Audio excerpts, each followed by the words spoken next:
Hey guys, welcome to my clan killer base. What's a clan killer base? It's a base that either a clan decides not to even start a raiding because they just see that it's not profitable for them, it's too hard, it's it's just too good of a base for them to even think about raiding if they're smart raiders.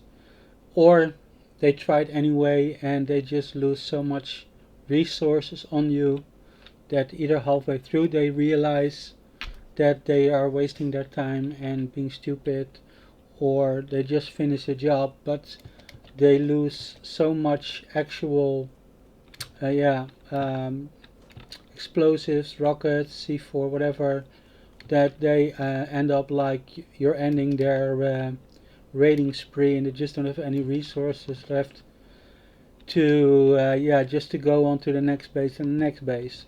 So how do you build a killer base? Well, the most designs are based on really compact design, or they focus on like one central loot room, and that loot room, that's kind of where they keep like they try to put um, a honeycomb around it and honeycomb that and honeycomb that. The problem with honeycombing is that let's look at this armored loot room. Well, it's going to be armored. It's halfway through armoring it. Um, Once this is completely armored, um, yeah, sure. Um, to get through one of those walls, it's like getting through like um, 8 stone walls, right? So now you can honeycomb that with metal. If I would try to honeycomb this with more armor, that would be so expensive that it's just not, interesting. Well, I probably would be interesting to armor this with some metal. There will be like 50% more but in the end, the more and more you start honeycombing all these areas, it's just going to be easy for them. Oh, we'll just go straight through the center to the center. So you go through, first they go through a stone wall, then you go to a metal wall, and they end up going to go through an armored wall. And that's basically it, going through armored, metal and stone just to get to a loot room. If you look here, I have several loot rooms. So I have like, this is going to be an armored loot room, metal loot room, this is a metal loot room, this is a metal loot room, another metal loot room. So I have like 6 of these metal loot rooms and 1 armored loot room. And the armored loot room, it's not finished yet, but this is going to be armored too. So the only way, and this is one drop box, so the only way to get into this loot room is to go to an armored wall. Now I can put some metal around it, that would be a good investment. But basically it's going to be between 8 or 12 C4 to get in this armored loot room. Now, even if they get in there, let's say my TC would be there, or I would still have like 6 metal rooms that either they have to go into some way to get whatever's in those rooms, or maybe they could wait until the base decays, but that's going to keep for the metal. That's going to be several days, which gives me time either get things out of those rooms. So yeah, so my design is like 32 C4 to either go through the armored walls and all the metal walls, or probably even more if you want to go through the doors. Because I'm using garage doors, always use double doors, so you can upgrade them to the garage doors. And like you see, every loot room has at least 1 garage door and a second garage door, so that's like almost the same as like two stone walls or 1 metal wall. So every loot room will be about 4C4 to get into. And like here we again, if you close all those doors, either you have to go through here and then to a door, or they have to go straight through. So that's why I say like minimalistic, minimal. It's like 32 C4 to just get into every loot room. And so um, that's just like that's what I call like a clan killer. I mean, if you're a solo player, you can just build something like this, and you can build this. It wouldn't be that expensive, you know. And for clan to get 30C4 for like a solo base, I mean, that's a very expensive rate for them. They wouldn't even want to spend that much on somebody else's, like another clan's. Maybe they would spend it on some other clan, but just on a solo player or duo player, that's like very expensive. So that's why I call it like a clan killer, or yeah, or clan survivor base. It's just I have like 3 of these bases now. This one has doors. I can kill myself and go to one of the other bases. The other design, it's I call them the caterpillar. They don't even use doors, so they can be a bit, and if you don't like that, can be a bit annoying.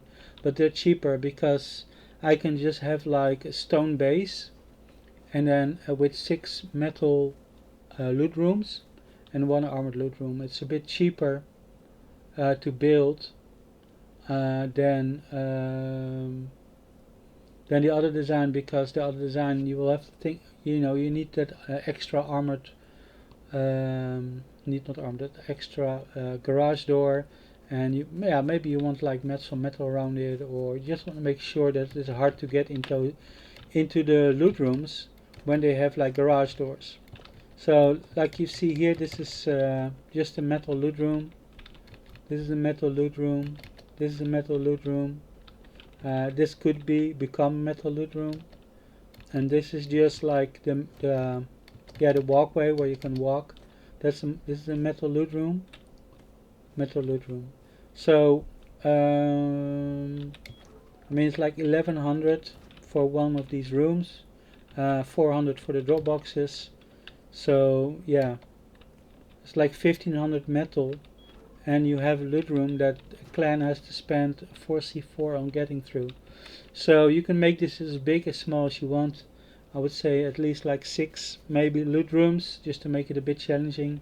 But like you see, this base already has more than the basic 6 I started with, because you have like yeah, 1, 2, 3, 4, 5, 6, 7. This one has 8 loot rooms, you see. And yeah, so 8 times 4, and then well, this was an armored loot room, but they attacked it. They tried to get to my base, so I've lost a few of those walls. Now the other one, you can see that these bases, I still have them. This is like this one has a lot of loot rooms too. So you have like um, um, a lot of resilience. They are very resilient bases. Even when clans do attack you, they will lose a lot of resources on you. They will find it really hard, unless you're like really like hoarding lots of silver in those loot rooms. Um, they're gonna find it really. They're gonna be very disappointed, and yeah, that's why I call it like a clan killer, because yeah, it's gonna be very difficult for them to recuperate from trying to raid you. They'll probably give up halfway through. Um, Other ones they're just not even gonna try. You can see there's lots of loot rooms, and this one was my first design. Made some mistakes here, like this is actually a mistake. You were able to, because this was lower, you were able to like hatch it through, or like pickaxe through the floor tile next to it. So yeah, but these are very resilient builds. They will last throughout a long wipe against clans. Just a solo player, and I was trying these designs out. That's why I made 3 of them. And the last one, somebody had a comment on on the video on this build, and they said like, well, I would hate to go through spend 30 minutes going through all the loot rooms to get my stuff. So that's why I made another version with like garage doors, which is pretty much the same strength. So it depends if you don't mind going through like having loot rooms with drop boxes, or if you want like loot rooms with garage doors.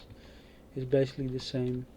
And yeah, it's a very powerful design, because normally those compact designs, you just go in with some rockets, they just blow up like with a few rockets they blow up like 30% of your base, and they just keep blowing up walls until they reach the center, and like 50-60% of your base is just completely destroyed, and there's no recuperating. And with my design, they will have to start at one end, and they just have to keep blowing through loot room after loot room, 7, 8, 10 loot rooms, and it's very very expensive for them. And it's not even impossible for like a solo duo to build this, because it's like I said, it's like 1500 metal for each loot room, and you can keep the corridor stone in the beginning, so it's very cheap.